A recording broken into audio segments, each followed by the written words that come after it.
Good afternoon everyone, andito ako sa Pingdong City. Sakop pa rin ito ng Shandong Province. At itong buong compound na ito lahat ay distributor ng mga chemicals at saka ng fertilizer. Nasa isang compound lang sila.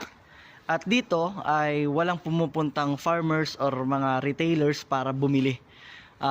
Umorder sila direkta dun sa distributor, at yung distributor mismo is pumupunta dun sa mga dealer, sa retailer para magpa-order.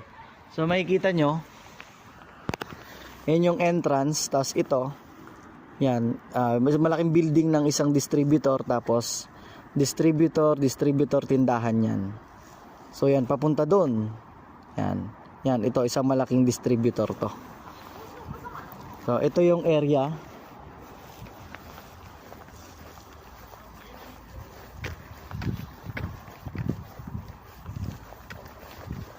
Yan. Ito yung kanilang mga parang warehouse.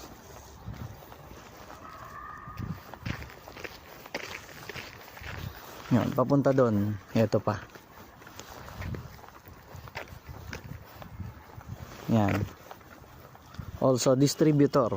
Distributor po ito. Yung for example sa atin sa buong Mindoro, sila na yung nagsusupply. So ayan, very simple, napakasimple lang.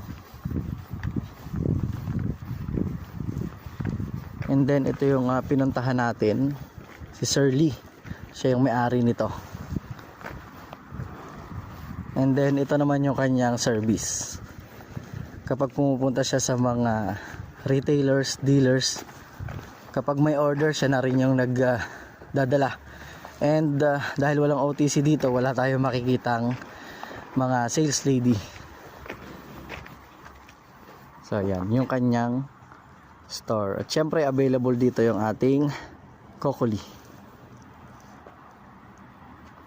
Okay, bye.